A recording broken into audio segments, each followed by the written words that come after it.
It's Monday, December 23rd, 2019. Digital Trends Live is about to start here. Some of the topics we're covering on today's episode. A popular new messaging app called ToTok, not TikTok, has been removed from the Apple and Google app stores after being exposed as a tool of the UAE to spy on its citizens.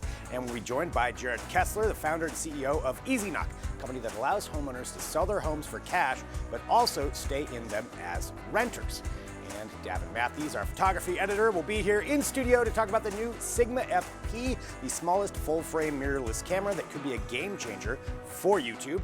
And you're looking at the Mantour X self-balancing scooter that even balances itself when you're not riding it. It's just one of the products we'll talk about in another edition of Awesome Tech You Can't Buy Yet with our own Drew Prindle. All that and more coming up on today's episode of Digital Trends Live.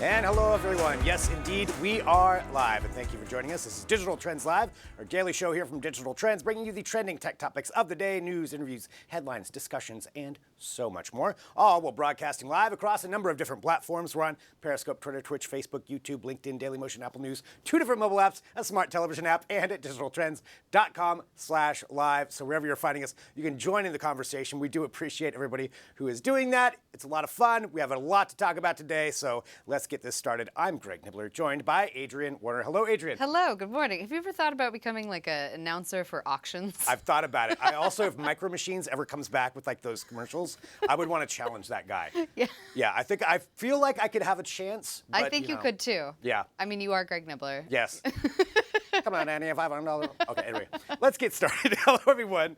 Let's talk about some news. So this one, you probably, if you have seen this today, you probably misread it just like I did and thought, TikTok is spying on me. Yeah, did we make a typo? No, we did not. Yes, and that is what when I was first reading this, that's what I thought. But no, we're talking about an app called ToTok. So this is a really popular messaging app that launched very recently. It became very popular in the UAE, we'll explain why, but also spreading around worldwide. It was one of the top downloaded apps over the last week or so. And now it has come out that this messaging app, which supposedly allows, communication between each other, it's one of those, kind of a standard messaging app, video chats. You can upload your contacts, your location to make it easy. Yeah, it's supposed to be very similar to popular apps that like WhatsApp or Skype, but these are apps that you cannot use in the UAE. So this is one that you can directly download in that country. And there's just one issue with that is that it has been discovered through some independent forensic analysis that ToTok is actually pretty much owned by the UAE government. And what is going on here is they created this. There's a number of different different manufacturers, or not manufacturers, but different companies that they worked through, developers, to get this out. But essentially what it is the UAE created this app. When people opt in, they're saying, yes, you can have access to my contacts. You can have access to my location information. To my data location, to my appointments, to my calendar, all of those things that normally when you sign that away, that's going to an independent developer. And this time, instead, it is going directly to the United Arab Emirates government. There's a couple of things with this. One, that's really nefarious. Oh, but, absolutely. There's no denying that. Also, it's kind of genius on their part. If you want to do something nefarious, this is a smart way to go about it, because I think there's a few different things that it calls to light. One, this is something that we should all be aware of, is that you need to know who is creating your apps and what you are giving away. Because that's the other thing, is we get so used to, just like you said, we just say yes. Yeah, we just say yes. We don't read the terms and conditions because, they're lengthy. We don't necessarily do a lot of research into the developers that are creating this app and, who their holding companies are.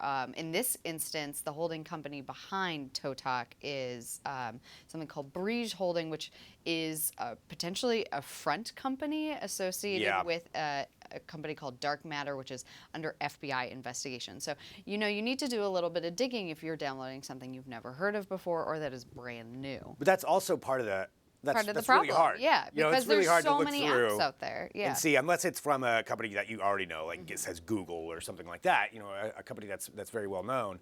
It's difficult to ascertain what is legitimate and what is not. And it's an important reminder of how much we agree to give away Absolutely. when we're on there. So if you have these concerns about privacy or security, think about some of these third-party apps especially. These are the ones that really we need to take a look at. And if it's mimicking, I think the fact that it's called ToTok and mimicking TikTok that much, I think that's also a red flag. Intentional, exactly. That people would be like, "Oh, I've heard of this app," or or maybe they would even think that it was an extension of TikTok's service.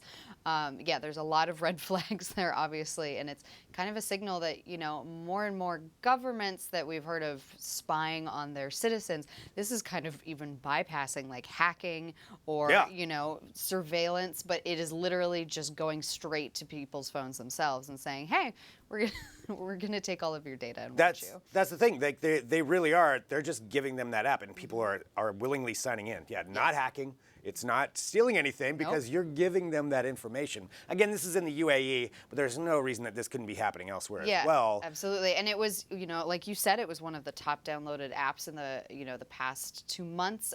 Even recently, it was downloaded. It was like one of the top apps in, the U.S. It's been downloaded through the Middle East, Europe. Yeah. Pretty much all the continents. Yeah. The only one that I didn't see mentioned was Australia.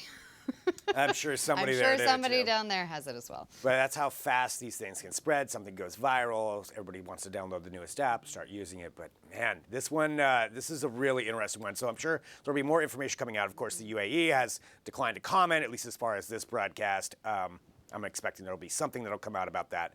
I did go to ToTok's website though, and they put up a notification that we just have some technical difficulties. That's why we're not in the App Store for Apple or Google right now, but don't worry, we'll be back. So technical difficulties is what they are saying as far as why they are not there. But all that is being covered at digitaltrends.com, so take a look and stay up to date with what's going on with ToTok right now. All right, continuing on. You want to talk about what's next here? So there's been kind of like a race to to put up satellites. Like there's been companies like Skylink. Amazon's working on their own project. Well, it sounds like Starlink. Thank you. There probably is a Skylink out there too. Probably. Thank you very much. Well, Apple is also working on a secret project to launch satellites, and this is intending to get around mobile providers and beam data to mobile devices directly from satellites. And it's, it remains unclear whether they're going to launch satellites themselves or whether they're just going to use existing technology. But this is something that Apple has been working really hard on and been spending a lot of money in R&D. So it's, something that's going to be potentially coming down the pipeline in the near future is getting your mobile data via satellite. Which it is a smart move on Apple's part, at least as far as what the ostensibly would be for, because they can go around some mobile networks. They don't have to rely on them. They can send updates directly to the phones. There's a lot to really unravel if this does go forward. Again, right now it's just kind of a rumor of what they're spending their money on, and I'm not surprised that this is something that they would be working on. There are a lot of other companies trying to figure out right now with satellite internet, as Adrian was saying, and so there also comes that issue of how many satellites do we want up there, how many satellites are necessary to make this work, and that's a whole other issue when it comes down to the infrastructure side of things. But if they were able to do it, this would add into some more of that further development that Apple seems to be working on when it comes to services, and we see that push with Apple TV Plus. You see it with the news services. Could a phone service be something that they would also want to provide? And financially, probably it would make sense from a business standpoint to cut out any middle people and just deliver it directly to everyone. There was some notes talking about what Apple is spending on research and development, and they are going hard at that. They really are, like a 14% increase over the past year. So around $16 billion spent on research and development in 2019. I mean, that's money that's just on research and development, which means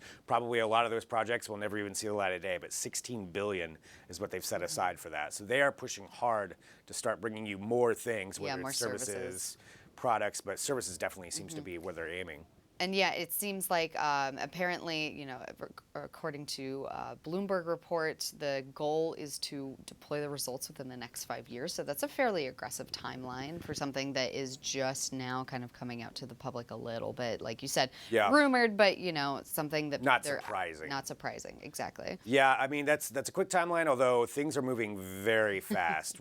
You think about commercial space endeavors as far as getting satellites up. I mean, SpaceX wants to be launching 60 satellites a week, I believe is what it is, as part of Starlink. So And you then, kind of yeah, do have to be aggressive. Amazon has its own ambitious project. Yeah. Amazon, yeah, everybody really wants to get into this, and so that if they want to, they'll probably have to be a little bit aggressive. But it would be an interesting move by a phone manufacturer to provide their own satellite service. So you can follow up at that at Digital Trends. Let us know what you think in the comments. But definitely an interesting prospect of Apple being your cell provider. Right. It'd be interesting to cut out the provider entirely. Yeah, Buy, just go straight to the Verizon manufacturer. or T-Mobile, et cetera. Yeah. Go straight to them. Check out that at digitaltrends.com. Continuing on, let's talk about Google, from Apple to Google.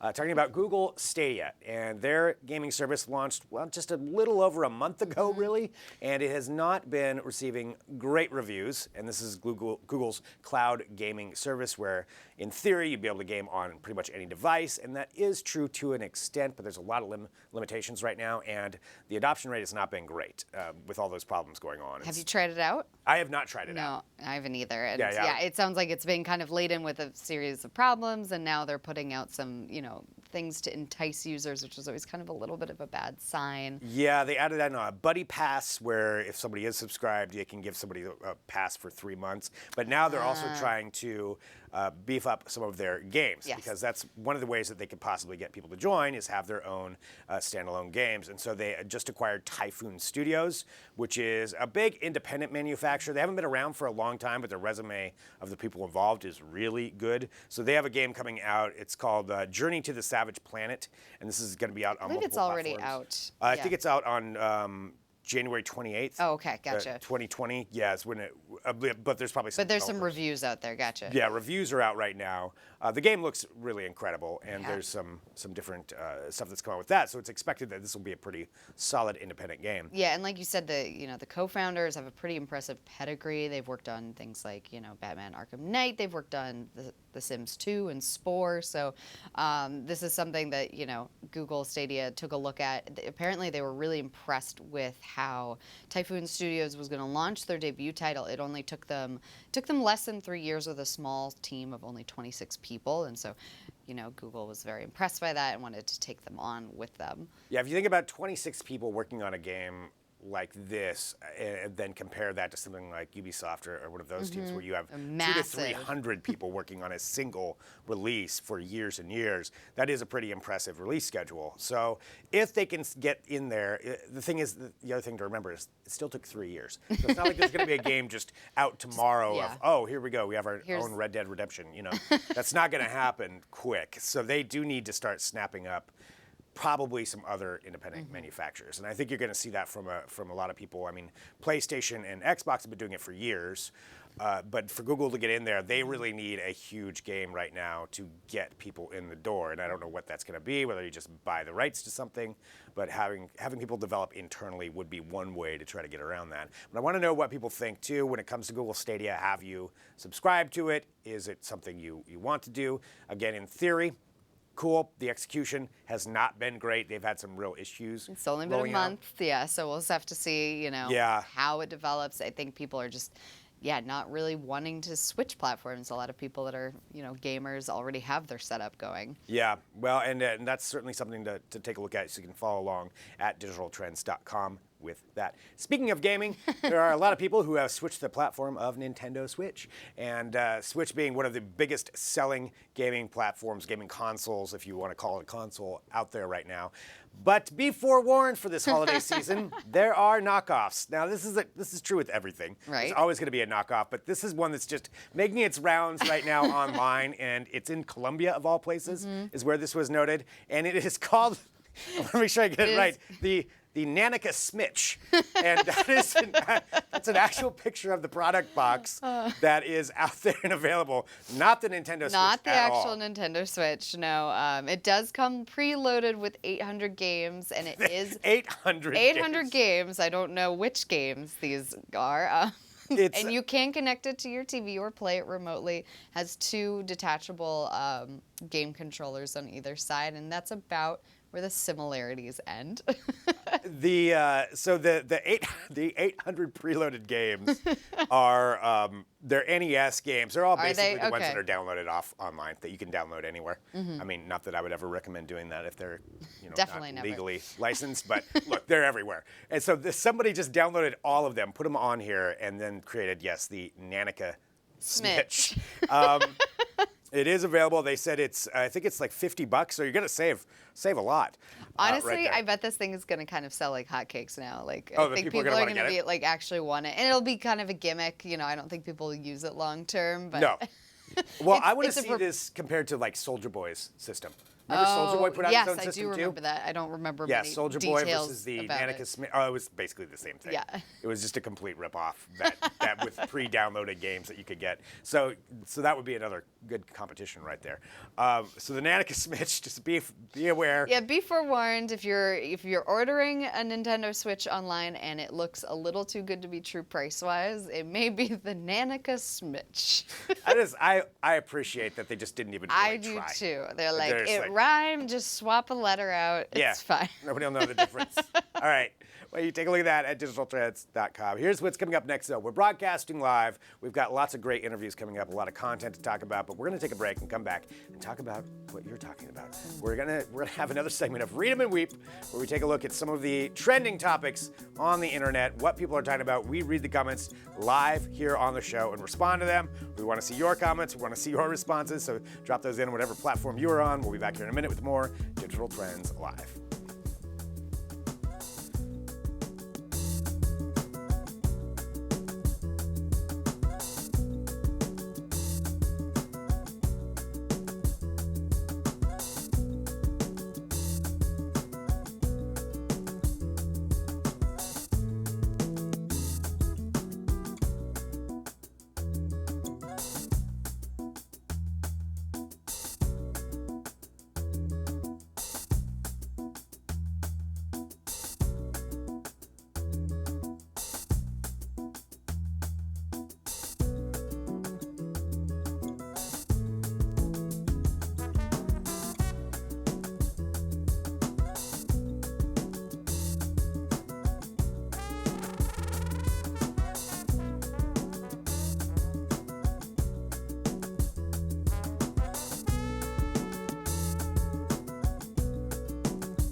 Welcome back to Digital Trends Live. Thank you for joining us. Drop your comments in on whatever platform you are watching on, because that is what we're going to be talking about right now. I'm Greg Nibbler, here with Adrian Warner. It is time for Read 'em and Weep. This is where we take a look at some of your comments, some comments that were placed across the internet, and we address them directly. Yes, across our platforms. Yes. Sometimes the comments are directed at us, sometimes they're directed at our content. We're just going to see what rolls on the screen. And here we go, Evolve regarding Louis Vuitton earbuds. Ah, yes. My Louis Vuitton earbuds only play out of one earbud, and when I tap the other one, it plays out of that one, but not the other one. Please help me. Ooh, that's an expensive problem to have. That is a very expensive problem to have. I just found out how much Louis Vuitton bag. I didn't realize how expensive they are. How expensive are I don't know they? how much the earbuds are, just Louis Vuitton in general. I didn't Oh, realize. what? You didn't? I mean, I knew it was expensive, but I didn't know we were like 10 grand expensive. Like, that's how much it is? No, Greg. I know.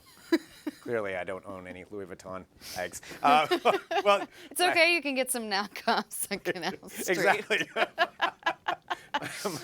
My Ronnie Button earbuds. The Louis Vuitton earbuds. Yeah, I'm sorry there if that's what you ended up picking up. That is a tough one. That is really tough. I don't know of many other people having problems. I think when Caleb tried them out, he actually said they sounded pretty good. You would hope so. You would hope so. You'd hope they have some good technology. So I would assume if you pay that much for, for your Louis Vuitton earbuds Evolve, they probably have a support team that can help. They're available right now. I'm seeing just this is one quick Google search, $1,000. It seems like they're available Oh, right that's now. cheap. Yeah. For- Come up. Little stocking stuffer. Yeah, exactly. Right. Editor's keys. Nothing says employee retention more than sticking someone in a tube for an hour. I think this is the only way this would retain our staff if you can lock the doors from the outside. I don't think I've seen that video. I'm not sure what it is either. But it sounds like a tube that you literally lock people in. I mean, I'm assuming it's something that you take a nap in, maybe. maybe, yeah, one of the sleeping pods. Yeah, where you can Yep. you can relax. Sounds Okay, like we're getting a thumbs up. we're getting a thumbs up on that one. I like the idea of like a napping pod, but I don't like the idea. Of somebody being able to lock me in. Yeah, I like. I It don't reminds me of those like capsule hotels in Japan that like I think is Yeah. a really cool notion, but I just have no idea to stuff myself or No. like desire to stuff myself in that small of a container to take a nap. I just don't trust anyone enough. I'm That like too. somebody's gonna come along and like lock me in. Oh, they here. will. I've seen way too many horror movies. I know that's what's gonna happen. And they're gonna forget that they locked you in there it's before gonna be they leave. soundproof. Ah! See, already now I've just hate tanked the stock on that. Anarcho-humanism. We're getting inside a Bitcoin mine that earns $70,000 a day. This just goes to show you how stupid and pathetic we humans really are. That is the Christmas spirit we're That's looking right. for here. Happy holidays there, Very anarcho-humanism. anti-cryptocurrency there. That's how pathetic and stupid. All right. Well, I mean, I would say with that video, I mean, that is somebody who's earning $70,000 a day. That's pretty smart. That's pretty smart. I mean, I know people that have made a lot of money off of Bitcoin. Yeah. Somebody made $1 million off of Bitcoin. Well, so. they're all pathetic and stupid. No, they're all pathetic. I'll let him know next time I Please, see him. please let him know. Do you want to tell us All about right, this yes. one? On Raging Panda it says, congratulations, DT. You found our secret. AFFF. I'm not even going to I don't know what that means. Yeah. Yeah, it's only been in use since the 70s. That's right. This is as old as disco. This isn't exactly bleeding edge technology. Why am I still following you? Oh, it's Wow. a foam party cannon, and they're ripping on us. Over a foam party Over cannon? a This foam is party really what you're cannon. getting upset about? I mean, I guess I appreciate that you're paying attention, but that seems like that took a while to type that out. It did. I do want to know what AFFF is. I'm sure it's something I wouldn't want to repeat on the air. Yeah, probably. I'm imagining what it is. I I'm can't just quite gonna put say, it together. ah. Maybe that's what it was. Maybe it's just an onomatopoeia. Yes, that could be it. I mean, hey, if people are having foam parties, I've never been to a foam party. It seems something of relative older age, but Film forming phone. Oh, aqueous. Okay, we're getting some different interpretations that are being sent through here live Are to we? me about what it could be. all right. Well, while we ruminate on that, let's move on to the next one. Gaviscon fishing. Gaviscon fishing. Is that what that's? I think so. Hashtag. I'm afraid of this one already. What women don't want from men: kitchen appliances for Christmas. Yeah, probably. I'm gonna. I don't know. Not talk and sit and smile and let Adrian talk. I mean, if any company can put a big bow on something for Christmas. That's true. What happened to the big bows? Do people still get Yeah, that do stuff? people? I've always wanted a car with a big bow on it. I think you have to be in the Louis Vuitton market to be getting that stuff. All right. I think well, that's what. I think Gaviscon's onto something. Yeah, I think if you're buying appliances, it's something you should buy together. This isn't quite as bad as the Peloton bike, but but yeah, probably not something that. Probably better think about that one before you do that. But big bows, man, that big Big bow. market. I know. That's all I want. I don't Yeah. want the appliances. I don't care what it Big is. bow market. Yeah. Who's making big bows? If you know somebody, let us know. Oh, what am I looking Oh at goodness. here? Rich dad bod. Glamour shots. I'm guessing this is a trending hashtag right now. I'm assuming this is what it is. That is that Knight Rider right there? Yeah, glamour. Are glamour shots still a thing? I think like boudoir shoots are a thing. Oh, okay. But I think that they're usually what women do for themselves, not what men do and then give to women for Christmas. Okay. But I don't know. All right. Jury's out on that. So the presents I was going to get for the whole team, I guess now I just need to throw all those away. But that's all right, fine. Now I'm aware of that. Anyway. Oh, no. All right, here we go. Well, we know what we're getting for Christmas. Set of Louis Vuitton earbuds and boudoir shots. There you go. All right. Thank you, everybody, for tuning in. That was Read 'em Thanks and Weep. so much. We read those live here on the air as it Weep happens. a little bit. Yes. So thank you. We've got a lot coming up, though. We've got a lot to talk about, a lot of tech to cover. We've got Drew Prindle. He's going to be in here. We got Davin Matthews. He's going to be in here. We're going to be talking to Georgina Torbett about space. And I believe she might be in a pub in maybe I shouldn't have said that. It is going to be great. We have so much fun things to cover here today. Coming up next, though, we're going to have Jared Kessler, who's the founder and CEO of EasyKnock, who's going to be joining us. Before all of that, though, thank you, Adrian Warner. Thank you. I think we should put out a calendar. A calendar? A team calendar? Team calendar. Okay, I like this idea. Yes, the DT Live calendar. Yeah, there you go. All right, I'm kind of for that. Maybe. I don't know. We might have to run that by HR. Anyways, thank you for having me. Yes, Always a pleasure. Thank you for being here. And thanks to everybody who's watching. Drop in your comments, whatever it is you want to bring up here throughout the show. We'll be back in a minute with more Digital Trends Live.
Welcome back to Digital Trends Live. Thanks for joining us. I'm Greg Nibbler. We appreciate each and every one of you who joins our conversations here every day. So drop into one of these conversations, drop in your comments, your questions, whatever you want to bring up, and we can talk about those as we go throughout the show. And right now, we're going to talk about some tech and some entrepreneurship and ways things are changing thanks to technology. To do so, we have Jared Kessler, who's the founder and CEO of EasyKnock. Thanks so much for joining us here. Thanks for having me. So to give everybody an idea and a little bit of a background, can you talk about what EasyKnock is and what one of the things were that you found in your marketplace that you wanted to change with your company? Yeah, people's homes are their biggest assets in most cases in the United States, and it's a liquid asset. And by using innovation and technology, we're changing it to a rapidly flexible instrument to change people's future. So an example of that is we allow people to be renters of their own home, but at any given time, they can buy back their home where they can move as quickly as it stays. And it's really just creating a lot more flexibility in the home ownership so people can get more access to their equity they built up and do different things with their lives. Okay, so somebody is, just to give an example for everybody to really understand the context, somebody is a homeowner right now, they could sell their home but then stay on as a renter, or how exactly would that work, that process? Yeah, it's essentially like mentally you snap your fingers and you say, I don't value necessarily owning my home, but it's still my house. So basically they sell their house to us, we become the landlord, they get all the cash and they get to stay. And if they change their mind the next day and they want to buy it back, they buy it back for the amount of money we gave them to buy the house. Okay, that's definitely an interesting concept. How does that fit in the landscape of what people do now, and how do you see this changing, I guess, with technology? Yeah, so right now, if you love your home and you want to stay, your really only option if you want to get the cash out is to sell your home. For some people, I guess like a very small amount, you're in this box where you can get what they call a home equity line of credit, but that can take 4 months, and it's only for people that are W-2 workers, have a very high FICO score. And what we do is through technology, we can speed up the process, we can qualify, and we can give the right deal for the specific person, the right amount of cash. So through our pricing models, our underwriting engine, and our transaction management experience, we automate the process to make it very seamless for the consumer. That is that has got to be pretty valuable, because I will say, I've purchased a home before. I know a lot of people who haven't and gone through that process, refinancing. It is a very tedious thing to go through. Usually a lot of people that you have to talk to, a lot of paperwork, a lot of process. So it sounds like this would be something that could maybe streamline some of that process. Yeah, and the first product, I gave you an example of our first product, but we have a product called That's Sell and Stay. We also have a product called Movability, where when you're going to move, there's like a fire drill between buying and selling within 30 days that I'm sure everyone that's watching or listening has experienced at some point in their lives. And you need cash for your next home, and to get a new mortgage, you have to pay off your existing mortgage.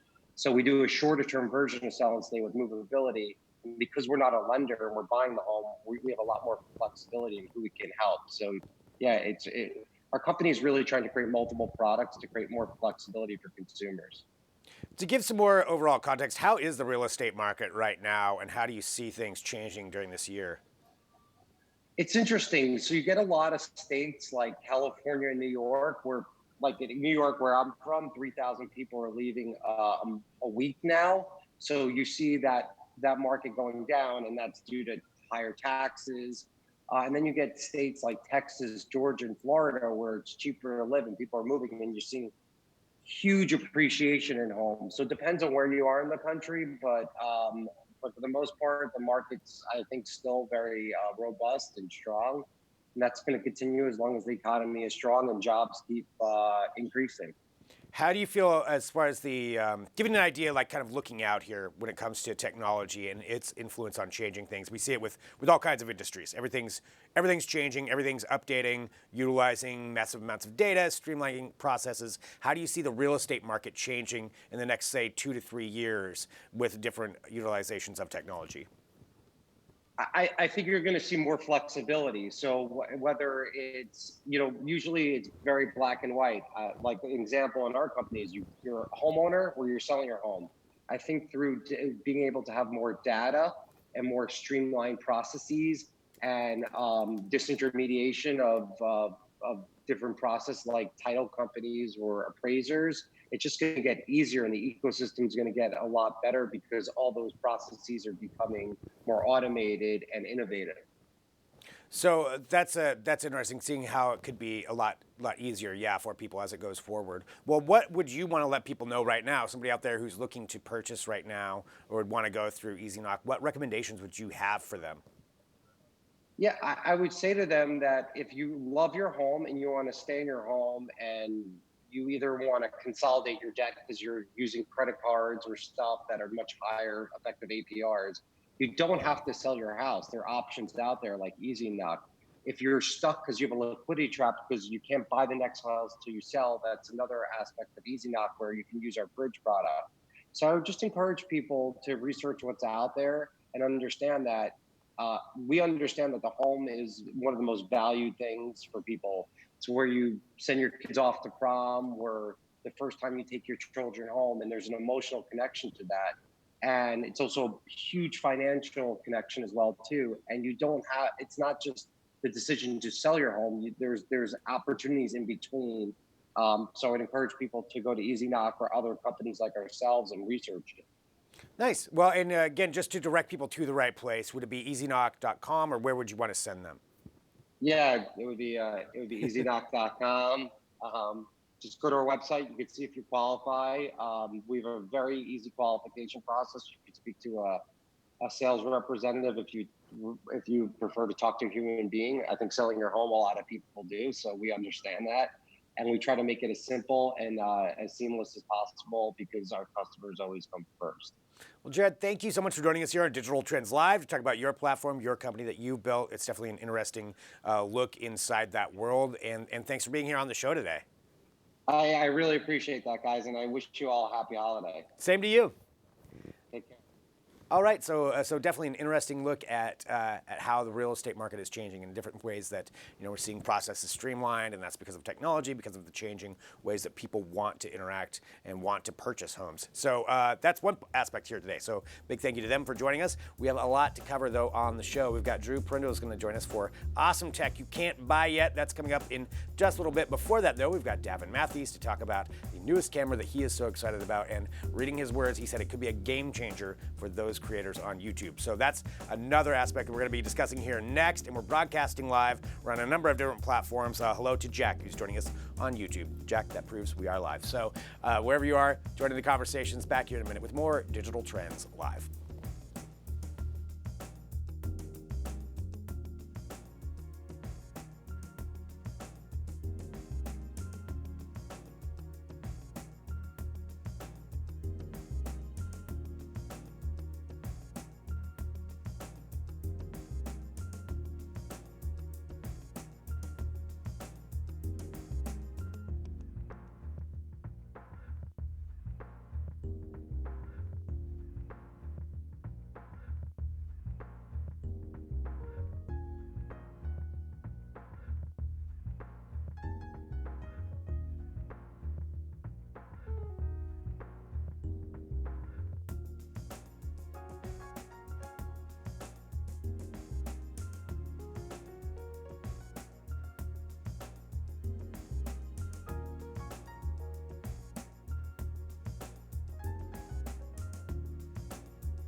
This is Digital Trends Live. Thank you for joining us. So whatever platform you're watching on, hit that subscribe button. That way you get the notifications when we go live or when we have new things that go up, and we appreciate everybody who joins us. I'm Greg Nibbler. Let's talk about some cameras. To do so right now, we are joined by Davin Matthews. Hello.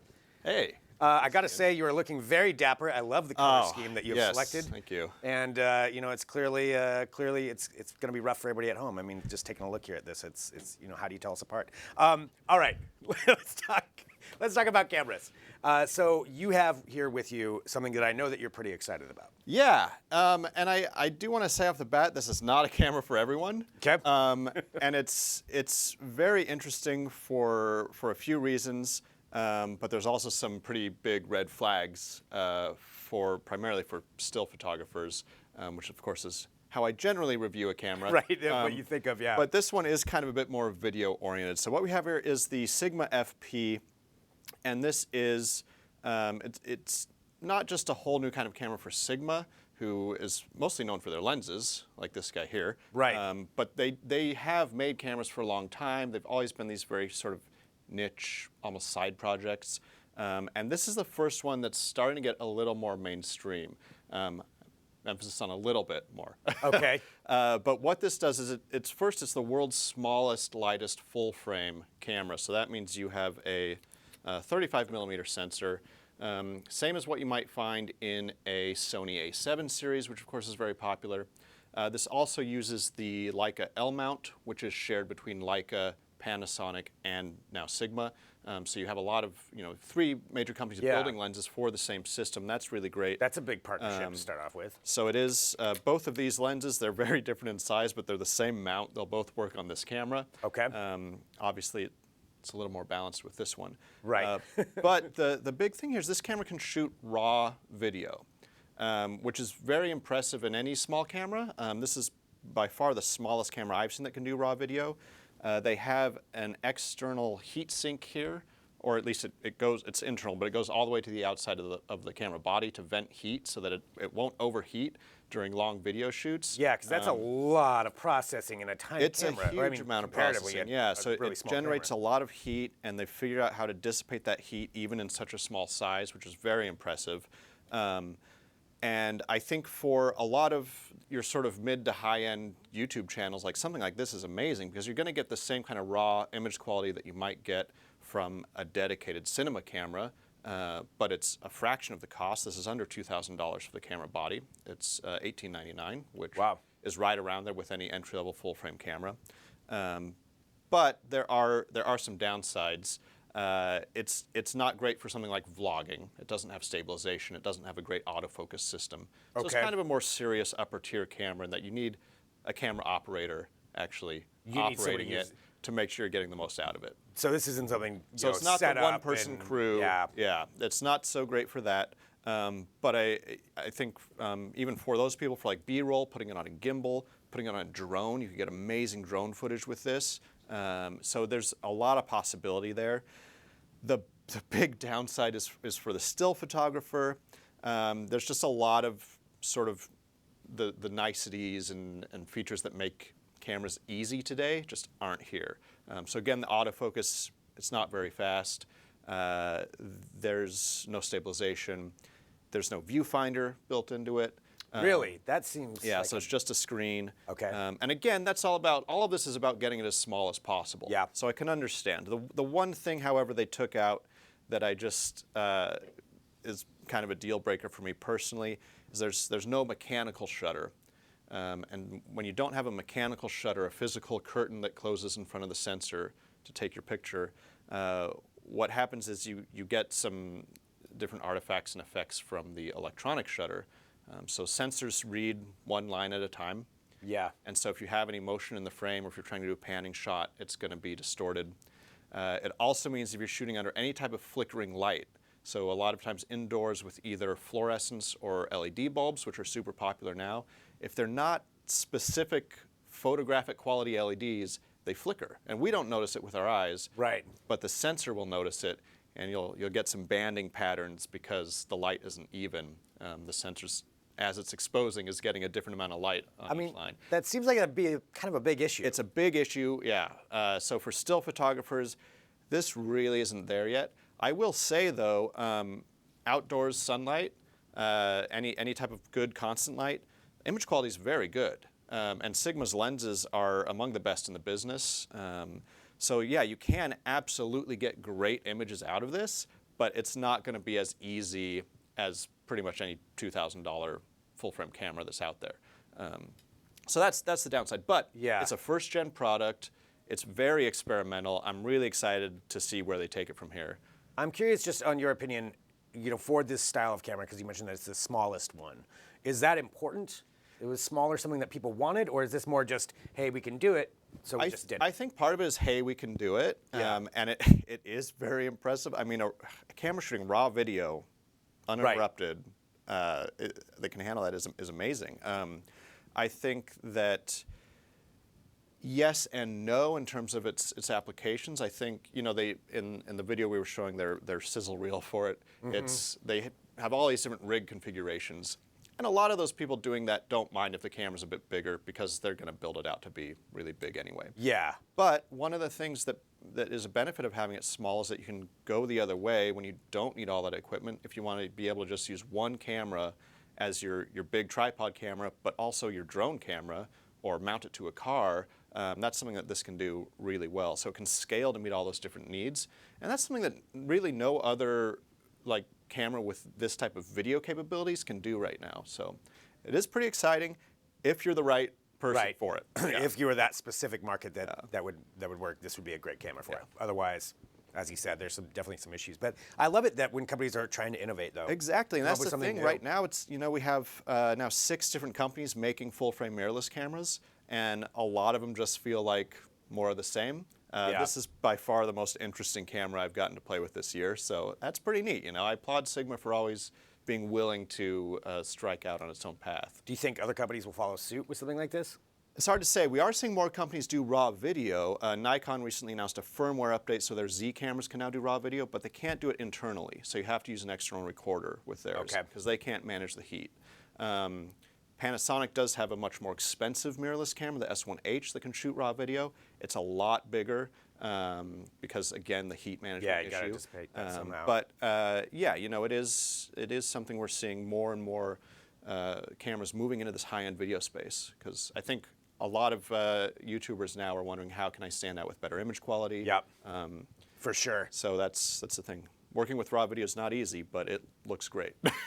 Well, there it is. So you can take a look at that at digitaltrends.com. Do we have a review up on Not yet. I had some questions I had to send into Sigma about some things I ran into, and I don't want to talk about them yet because it could be just an issue I'm having. But there was an issue that I specifically had, and I want to get an answer on that before I finalize the review. So.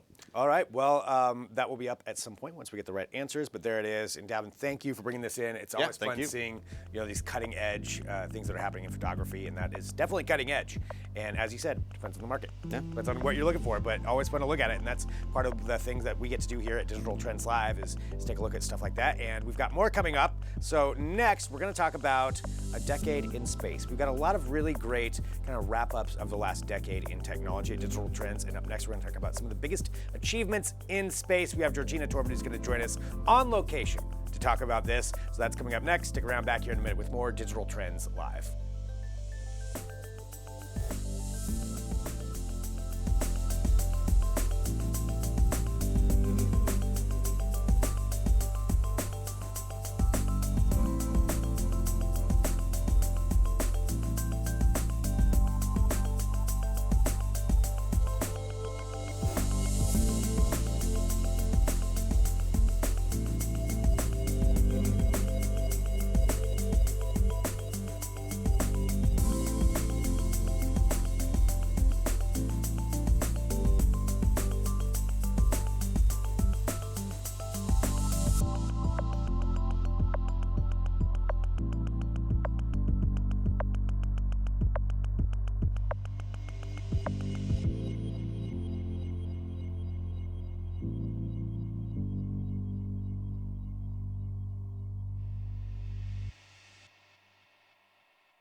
This is Digital Trends Live. Thanks for joining us. I'm Greg Debler. We like to keep you up to date on what's going on in technology, but as we wrap up this decade, there's a lot that's happened. And we've got some great articles up on the site right now, just kind of showcasing and talking about some of the best, some of the worst, and some of the great achievements that have happened in the last 10 years in technology. And certainly the space industry, space travel, space, everything you want to say about space has certainly had a huge, huge decade. And to talk about that right now, we have Georgina Torbert, who's going to join us to walk through some of the biggest achievements. Georgina, thank you so much for being here. Hi, Greg. Great to see you. It's nice to see you too. Happy holidays, number one. I know you're traveling around. We might talk about that here in a minute, but let's talk about your article that's up right now, walking through some of these huge achievements. And maybe we'll start off, tell us about the Hubble Space Telescope, some of the biggest things that happened with that in the last 10 years. Sure. So the Hubble has provided like a wealth of information this decade. I think probably the biggest contribution it's made is our understanding of the expansion of the universe. That we had previously thought that the mass of the universe would mean that it was shrinking closer together by the force of gravity, but observations from Hubble has shown that the universe is actually expanding and expanding at a greater rate than we'd ever anticipated. And this has meant like a revolution in our understanding of astrophysics and our view of like the essential composition of the universe. And not only that, but Hubble has also helped to reveal information about dark matter, about distant galaxies, about the age of star clusters, and so much more. We've got so much information for this amazing telescope. And it is one of those things where it's so impressive that still, you know, even with the Hubble being around for as long as it has been, it's still providing that really amazing data that we're getting, and just some of those images. I mean, just showcasing some of the ones we just had right there, just of what Hubble's been able to bring. That is really exciting of what we've been able to get from that. And taking a look here too, I know, let's walk down because there's so much to cover. Let's talk about Cassini, which I feel like that may get overlooked by some people, but what were some of the things that Cassini accomplished over this last 10 years? So Cassini was an amazing mission. It was perhaps like the most successful space mission that we've ever launched, that it was in orbit around Saturn for a long time, collecting a lot of data. But what happened this decade was what was called the grand finale of Cassini, when the scientists knew that it was running out of fuel and it was going to have to be decommissioned. And so they chose, they wanted to make sure it was disposed of safely so that no material or contamination hit Saturn or any of its moons. And they also wanted to try and make sure they got as much information as they could from the craft before it was destroyed. So they essentially took Cassini and put it on a collision course with the atmosphere of Saturn. And they dove it into the atmosphere. So as the craft burned up, that meant that there was no debris or contamination possible. And it also meant we got an unbelievable amount of information about the atmosphere of Saturn. And this was years ago, and we're still getting brand new information to this day that we got from these last few minutes, like the last 5 minutes of Cassini's life as it dove into Saturn's atmosphere. We're still learning so much more about Saturn and its moons from this one amazing craft. And that's incredible. Just 5 minutes of that, of all that it took, you know, to get that satellite out there, and you know, almost 20 years of data that it sent back, but still that 5 minutes is just so important that it's taking us years to analyze all the information that we're getting out of that. And that's just amazing. And walking through here, you know, that, like I said, for everybody watching, there's a lot of different achievements that are on this list. And so I highly suggest going to digitaltrends.com to look at this. I'm just going to kind of cherry pick a few of them here. This first ever detection of gravitational waves. Can you tell us why that was such an important achievement? Sure. So physicists had theorized that there must be some kind of gravitational wave that existed, and they'd theorized that for a long time, but it had never been observed. And, you know, people thought that maybe it was just these waves would be too faint and it would be impossible for us to ever actually observe them. So it's called LIGO, the observatory, which finally found the gravitational waves, and it had been operating for, I think, nearly a decade before it actually made this famous observation. And then eventually they spotted two black holes, each about 30 times the mass of our sun, which were colliding. And this enormous collision gave off gravitational waves that we were able to detect here on Earth using the LIGO facility. And that not only taught us a lot about black holes, but it taught us about the fundamental nature of the universe, that these gravitational waves that before had only been theoretical, we actually observed them in action, and we know that to be the case. taught us so much more about gravity in the universe. Well, and the ramifications of something like that too going forward, now that we have that understanding, able to detect it, and what that could mean for a lot of different, analyzation of all this data that we're getting back, or understanding, like you said, how the universe works. I mean, that's huge. And again, in this last 10 years, there's a lot that's happened. One I really want to talk about too is SpaceX. In particular, they're one of an example of companies for different commercial space endeavors. But this orbital rocket booster that landed. Let's talk about why that's such a huge accomplishment and what that means going forward. Sure. So one of the big reasons that space exploration is so expensive is because of the cost of sending a rocket into orbit. As you can imagine, a rocket is a extremely complex piece of engineering, and building one is very expensive. And as it has been historically, rockets have been single-use items. You send them up into the atmosphere, and then that's it. You can't use them again. So every time you launch a rocket, you have to pay a huge amount of money to get another one. And since about the 60s, NASA and some other organizations have been contemplating the idea of reusable rockets, and it's been floated as a possibility, but it was never really able to be realistically achieved. And what SpaceX has been able to do is to show that, yes, reusable rockets are in fact possible, that we're still in the early stages now, but it is at least possible to reuse parts of the rocket, which will eventually make space exploration and space travel so much more affordable, because we won't be wasting money having to rebuild a rocket every time you want to launch a mission. Which, going forward into this next decade, I feel like it's going to be, it's huge. It's huge to be able to do this, to reduce that price, to increase the access. You have all these companies working on it, but then working in conjunction with, I think that's one of the amazing things that I've seen, or that I've noticed, is just, these commercial organizations working with national space programs or international space programs in conjunction with them, and saying like, hey, we can build this because we have the money to do this, and so we'll make a profit off of this, but also the benefits for science on top of it. It seems like it's a great partnership, and that's just huge. And I know we don't have a ton of time. Just another really big one that I want to remind everybody of too, that's on this list, is the first image of a black hole. Like that happened. I mean, that was such a huge monumental moment.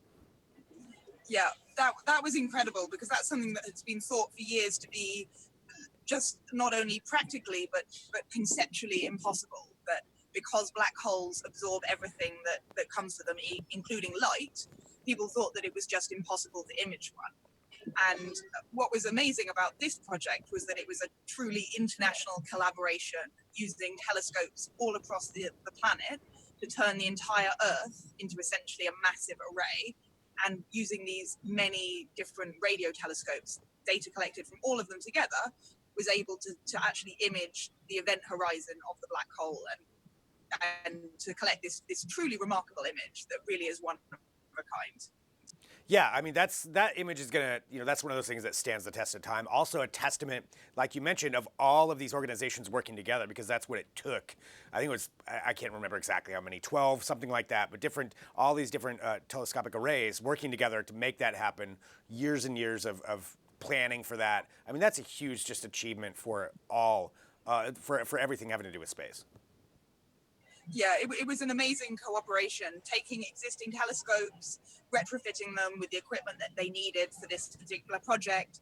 The data analysis was done in a huge international collaboration. It really was a sort of worldwide project to create this one image. And the last one that I wanted to talk about, and there's more on this list, again, go to digitaltrends.com, has to do with Mars. And I feel like, we've talked so much about Mars in this last decade, just with some of the achievements we've been able to get and some of the information back. But the Curiosity, that was in this last 10 years. What did that mean to exploration of Mars? Well, I think the amazing thing about Curiosity is that it's so much larger and more complex, and has so many more abilities than previous rovers we've sent to Mars. That landing anything on Mars is obviously difficult, but landing a big, heavy rover like Curiosity is especially difficult. But because of the equipment on board, Curiosity has been able to detect information about the Martian atmosphere, about the composition of the Martian soil. It's taken amazing images of Mars, and all of this was only possible because of the larger size and increased scientific capabilities of Curiosity. So not only actually landing the thing on Mars, but also its exploration since then has been incredible. And it's also been like a real success in terms of public outreach, that I think the public has really taken to Curiosity and has really kind of taken a lot of interest in the findings that it's popping up, which is a really important part of keeping space research going, is keeping, you know, the average public interested in it. I think Curiosity has been fantastic in that regard. 100%. Yeah, it's a great ambassador, if you will, for that, and just keeping people understanding what's going on. Some of those images that it sends back, I mean, it's just fantastic. And the article is fantastic. It's at digitaltrends.com. And Georgina, I want to say thank you. I know this was a little bit last minute, so I know you're out enjoying your holiday right now, and I want to say thank you for joining us here on Digital Trends. Cheers, wherever you are, and we'll talk to you in the new year. Cheers. Have a happy holiday, Greg. Lovely to talk to you. That same here.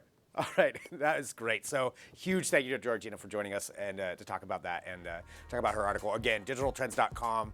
Go there, read this. It's a lot of fun. We have a lot of great articles just kind of wrapping up the decade in tech, and it's really a lot of really great achievements, a lot of fun things to talk about over the holidays. All right. We've got more to talk about. So we're going to take a break. We're going to come back. We've got some more news to discuss, and some space news is kind of wrapped up in there as well. I also have a jetpack. Then we're going to have Drew Prindle in to talk about awesome tech you can't buy yet. All of this is coming up, so stick around back here in a minute with more Digital Trends Live.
Welcome back to Digital Trends Live. Thanks for joining us. We are live here every weekday, 9 a.m. Pacific, noon Eastern, and that's why we encourage you to join in our conversations, and let's have some conversations about tech right now. I want to keep you up to date on what's going on in technology, so a little bit of news for you. This actually harkens back to what was going on last week with Boeing.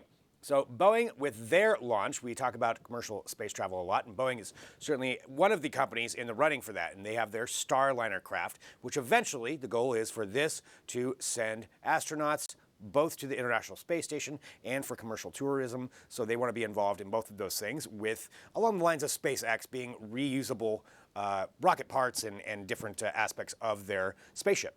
So the Starliner was a test that they did last week, and it did not go perfectly smoothly. There was no humans on board with this. There was definitely some research projects that were on board.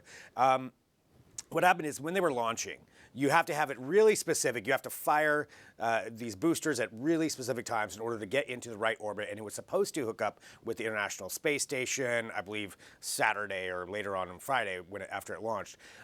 It did not fire properly, so it did go into an orbit that did not match up with the space station. It's one of those things where it reminds you of how difficult and how complex it really is to do this. Well, instead, they ended up just going in an orbit, but that did not end the mission, because another part of this was successfully landing this Starliner craft back on Earth, and that part was a success. So they showcased some of the images and the footage of landing. It landed actually out in the desert, and part of this is this could end up having humans on board. This is what it would, in theory, have.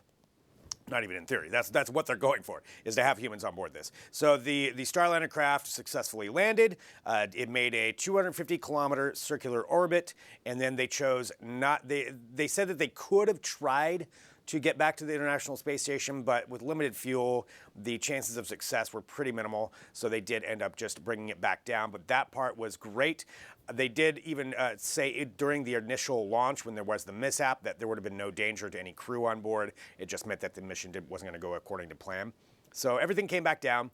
Overall, this is still a successful test. I mean, this is still a big step toward future space travel, because you'd rather have these mishaps now during the testing phases than further on. And the competition between SpaceX, between Boeing, between even Blue Origin, Virgin Galactic, it's really great for space travel. And all of this, a lot of what Boeing is doing is to end up getting human missions from the U.S. to launch again. So right now, we send our astronauts to Russia or Kazakhstan or former Soviet republics to launch, and to bring it back to the U.S. would be a huge achievement. So that's what they're kind of working on with that. Side note with Boeing. It's breaking news earlier today, and we won't go into it too much, but Boeing's CEO, Dennis Muilenburg, is no longer the CEO of Boeing. So we know that Boeing's had a lot of issues, and the Starliner is not necessarily related to that, but some of the issues with their aircraft, the 737 MAX jets. You can read all about that. You know, there's been some tremendous issues there. Well, they did, the CEO, there's conflicting reports on what I've read, whether he resigned or whether he was fired, but he's definitely not there anymore. And they do have a new CEO who has taken over. So that's something to follow along with, to see what Boeing is going to do, what kind of statements they're going to make, and what they're going to do in relation to their actual aircraft. But that had to do with their spacecraft. So we'll see where all of this goes. But definitely a lot of breaking news today when it comes to Boeing. So you can check all of that out at digitaltrends.com. Continuing on. Let's give you some other trending news, and then we'll have Mr. Drew Prindle, who's going to be joining us here. I'm taking a look at what's going on myself. All right, let's do this. Let's talk about jetpacks. Jetpacks are fun, right? We've got a lot of different people who are working on these, and we get to see some really great videos that come out. And this one is more of like the jet, it's kind of, I mean, it's more like a jet wing, I guess, than a jetpack. And this comes from a Swiss pilot, Yves Rossi. And he's had some videos that come out before, but there is what we're looking at. So this is a video over Lake Geneva showcasing the vertical takeoff capabilities of the jetpack. Previously, with this one, he would actually launch himself out of a plane, and there's videos out there of him flying next to giant airliners as he launched out of the plane. But now, with the improvements, he could do the full-on vertical takeoff and landing capabilities. Here's some of the stats that they're saying about this. So he's saying with this new ability, with the JetCat, so those are 4 JetCat turbine engines on there. He said that he could fly straight upwards, going straight up at 112 miles per hour up to a 20,000-foot level, in theory, with the right suit on. 112 miles an hour straight up. Once up, then they're saying that because of these, and he calls himself a jet man, of course he does, that, so there it is, yeah, showcasing how fast this is going. 217 miles per hour. Excuse me, 20,000 feet. I want to make sure that I got that right. 20,000 feet, in case I said 2,000 feet here a minute ago. I mean, it's just insane what they're able to do. So that's his jetpack. Now, he talked about the actual engines on this and some of the tech behind it. He even said on Twitter that it's based on the same principle as on Elon Musk's SpaceX rockets. So it's the same principle factor there of why he's able to go up and launch like that. It's pretty cool. That one, I think I would, if given the choice between that one and the other jetpack video that we saw where they went across the channel, I think I'd probably rather use that one. This one just looks like if you go down, you're going down in a blaze of glory. But that's what we're looking at. So that's a video that came out. Pretty cool. That's what I wanted to talk about, was kind of some cool tech here for this Monday, and that's Yves Rossi. You can take a look at all their videos up online right now, but there it is, a jet wing pack here on digitaltrends.com. All right, final thing I'm going to discuss here before we take a break and we bring in Drew Prindle. Let's talk about robots. Robots taking jobs, but is this a job you want the robot to take or not? And somehow I'm going to make a transition to hot dogs. So this is what we're talking about. This is coming from Boston University and some researchers there who have developed a way for a robot to make a hot dog. And that's from start to finish, not like stuffing the hot dog, but cooking the hot dog. So there's a few different reasons of why this is a really big technological achievement.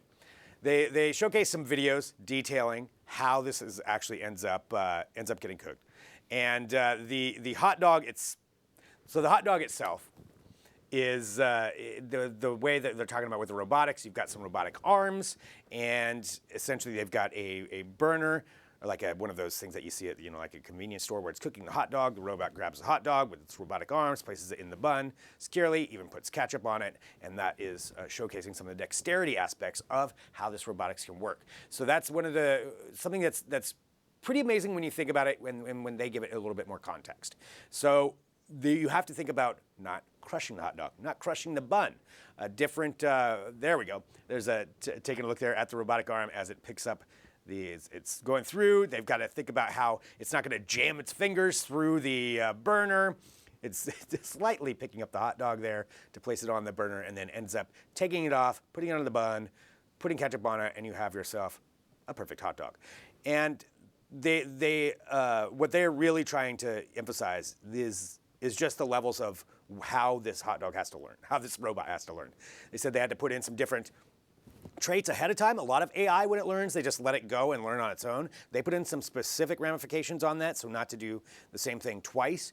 And that from there, it learned not to crush all of these things. And if you think about how we want robots to interact with our lives, we want them to not crush things. We want them to learn delicacy, to understand that sometimes you're not supposed to how you have to grab something, how all of this works together. So there it is, grabbing the ketchup. This is a pretty slow hot dog. I do have to say, I'm not sure if I were at an event and I'm waiting this long for the hot dog, if this would be what I want. But hey, if robots can make a hot dog and get it to me quickly, I'm fine with it. I don't want the ketchup though. That's the one thing. I have to be able to customize it. I'm not a ketchup person.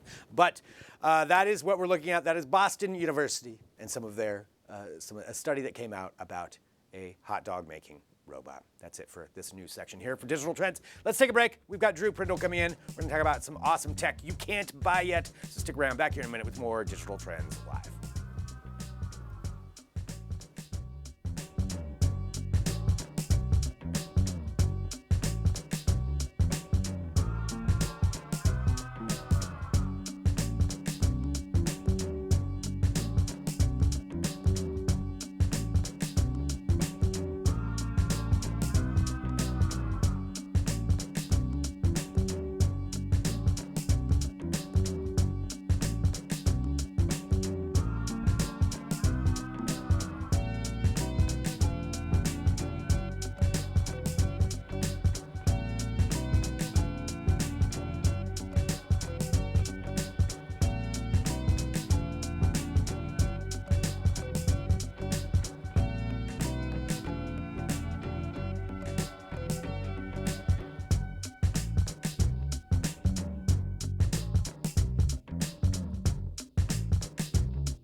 Welcome back to Digital Trends Live. Thank you for joining us. It's Monday, and we have some great things to talk about here with you. So hit the subscribe button on whatever platform you're on. Join the conversations. It's now time for Awesome Tech You Can't Buy Yet. I'm Greg Nibbler, here with Drew Prindle. Hello, Drew. How's it going, man? Doing well. I love saying it every time. I know. We need to, I keep saying it, but I want like a recorded, like really badass, like monster truck announcer style voice. I might work on that. Oh, yeah. Yeah, I think some like cat yells or like some lions roaring. Oh, yeah, some yeah. lasers. Yeah, there's a lot that needs to go into this. Okay, well, I'll work on that. I'm canceling all holiday plans.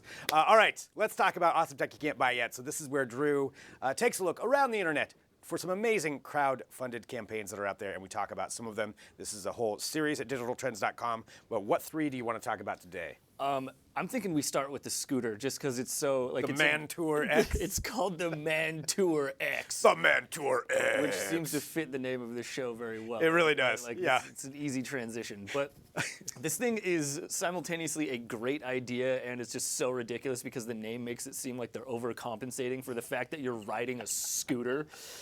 Oh my God. So basically what it is. Does it have lifted wheels on it too? It's an electric scooter Loud like you're exhaust. used to seeing, except it's not like one of the rideshare ones that you can get on the street corner. It's one that you would just like own and, you know, ride yourself. But the problem with most electric scooters that aren't bird scooters, or I guess they also have this problem, is that they're just heavy as hell. Like when you're not riding them, you fold them up and they still weigh like 30 pounds or more, and it's just a complete pain to take them on the bus or the train or wherever. So these guys have come up with a really like clever way to circumvent that problem, which is making it self-balancing. So when you fold it up, it will balance itself on its front wheel, and you can just push it alongside you like it's nothing. That does seem to make it a lot easier. Yeah, so if you're gonna fully commit to using a scooter as your main mode of transport, this seems like it would be a massive improvement in your quality of life. So is it on that entire time, or is it just... Yeah, I How imagine is it it's using balancing? some sort of battery for the self-balancing stuff. It's got to be running like the little gyros and accelerometers and all of that stuff. I wonder what that would do for the battery life of it. Probably take it down, but I definitely not nearly as much as like propelling you forward using motors. That's true. Well, you've used and tried out a lot of these, and I don't know if you tried out this one, but do you think that's something that's a big enough seller that you would choose this over some of the other brands? I mean, hard to say. hard to say. Like, I feel like things more like range and just like power overall are going to be like the main selling points for people. But like, if you're going to use it as an urban commuter, I feel like I just really wish that 12.4 miles. Okay. this feature starts getting built into more scooters moving forward, because that's super clever. Yeah, and way more convenient to be using, you know, if you're going to use one of these, like you said. Also, $339 is pretty cheap. Yeah, and so this is in the... right now, let's see, where's Kickstarter? Yes. Kickstarter is where this is at. The Mantour X. So it weighs 16 pounds. Yeah, self-balancing feature. Taking a look at the funding of it right now. Okay, yeah. Well, they only wanted $10,000 of funding to begin with. Which Probably seems... because they're just like ready to ship right now, and this is more of like a PR campaign than anything else. Right. Just get a few pre-orders and get people excited about it. Well, they've reached 6 times that goal right now, and there's still 49 days to go on it. So if somebody wants to get involved in it, for that price, like you said, that's a pretty good deal. Yeah. I would think $339 if this is everything that's promised. Well, there you go. So that's, again, Awesome Tech You Can't Buy Yet. Taking a look at it, and you can find the whole list at digitaltrends.com. The Mantour X. All right. I really want to do that. I think I'm just auditioning for their voiceovers. All right. Let's talk about something else. Let's talk about some headphones. The JBL Reflex. Yeah, so these dropped last week. JBL dropped the news of them, and it kind of took the internet by storm. What they are is solar-powered headphones. What? Like, so they're wireless on-ear headphones with a big fat band on the top of it, and that band has solar cells embedded in it, so that like recharge the headphones as you wear them outside. How much recharging can you get out of a solar panel that small? So it's kind of tricky. Obviously, it varies depending on like how much light you're actually exposing them to. So JBL says that with 2.5 hours of sunlight, these things can play indefinitely. But the problem with that is you got to read the fine print. So in order to do that, they need about 50,000 lux, which is like a brightness measurement. Yeah. Which is kind of the equivalent of being outside in like super bright sunlight on like a summer day. So like Phoenix, you're fine. Yeah, exactly. If you Portland, hang out maybe not so outside much. for 2.5 hours in that kind of weather. But if like, on general overcast day, you might be getting like 1,000 or 2,000 lux. So the fact, like, kind of selling these things as a, you know, an infinitely powered headphone thing is a little bit deceptive, but it's still a pretty neat idea because they will recoup some amount of battery. Yeah. Like, regardless of how bright it is outside. Like, they'll even recharge if it's just like, you know, the lights that we have in the studio here or like the lights in your office. They'll get a little bit of a power trickle from that. That's still, yeah, like you said, that's still cool. I find it interesting that a company like JBL is on Indiegogo. Yeah. You know? And this is, you know, I've said this before, this is like, some of these bigger companies are using crowdfunding platforms as basically just like PR, you know? Like marketing. Well, because these websites get like, you know, millions of visitors. And they're not just any visitors, they're visitors that are there to like buy something. Right, that want to see something cool and new. Yeah, something new and fresh. And so even if they already have like production lined up and are ready to go, this is still just a good idea just to get exposure and get it in front of people who are interested in it. I mean, it worked. We're talking about it right now. But it is kind of cool. Self-charging headphones. So those are the JBL Reflect.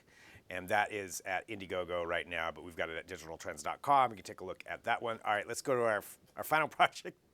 The camera... Wait, how do you say this? Cameradactyl Bracopan? Brankopan. Bractopan. The Cameradactyl Bractopan.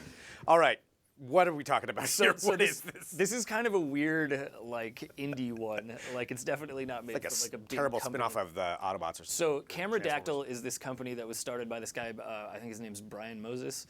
I can't remember exactly what his name is, but anyway, he's like a DIY dude, and he's been making these like 3D printed film cameras that you can make using 3D printed parts and kind of just like off-the-shelf lenses that you can buy for fairly cheap.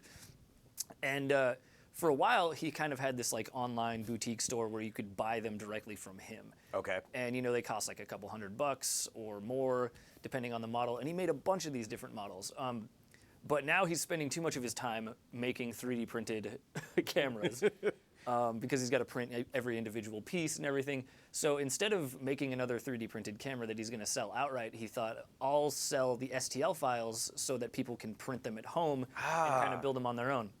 So if you want to make a 3D printed camera using nothing but like a $60 lens that you buy and a bunch of 3D printed parts, you can get the STL files from this campaign right now for $1. Wow. Which is kind of crazy because that is kind of crazy. He's got to get like so many pledges in order for this campaign to succeed. I think he's shooting for $12,000. Yeah, and he's at 5,833 right now. That's honestly kind of impressive. That's a lot of backers. Yeah, that is a lot of backers. But hey, it's $1. Like, so yeah. Yeah. What do you stand to lose? I mean, that's pretty cool. That's pretty fun that he's doing this and then, you know, does it as a hobby and then turned it into this. I mean, Cameradactyl is a solid name. Yeah. That is solid. I would say Cameradactyl versus Mantour X. I'm going Cameradactyl in that battle. I'm with you. Yeah. So the Cameradactyl Broncopan, I'm still not sure how to say that part, but the Cameradactyl Broncopan, that is one of the other ones here for Awesome Tech you can't buy yet. And as usual, there's even more on the website. Oh yeah, there's a couple more on there, and then plus we got all the ones from last week and the week before, which are usually still active Kickstarter and Indiegogo campaigns that you can back. Awesome. Well, it is always fun, as we said, Awesome Tech you can't buy yet. And I'm sure if somebody has any that they see, they can send in an email. Oh, absolutely. I am definitely open to suggestions. Yeah. Every week. So send them in. Let us know if you have some that you want to talk about or think should be highlighted in Awesome Tech You Can't Buy It. Drew, thank you very much. Yeah. And thank you to everybody who's watching Digital Trends Live. We appreciate all of you who join us here every single day. You know, we broadcast live 9 a.m. Pacific, noon Eastern. We bring you tech headlines, news, interviews, discussions, all of that. And for the rest of this week, we're actually not going to be live, but we have new programming every single day for you. So we're going to be walking through some of our favorite interviews, favorite segments that we've had over this last amazing year. We also have brand new videos that are going to be airing each day. So there's new content, kind of highlighting some things through the last decade, the last year, some of our favorite tech, a brand new show essentially that's going to be live every single day, minus Christmas Day, here this week. So we encourage you to join us, you know, wherever you're at. If you're still working during the holidays or you have some time off, join the show each day. And we filmed it in a very special location. You'll have to wait to see what that means, and follow along with what we're talking about, because we love bringing you this show every day, and I want to say thank you seriously so much to everybody.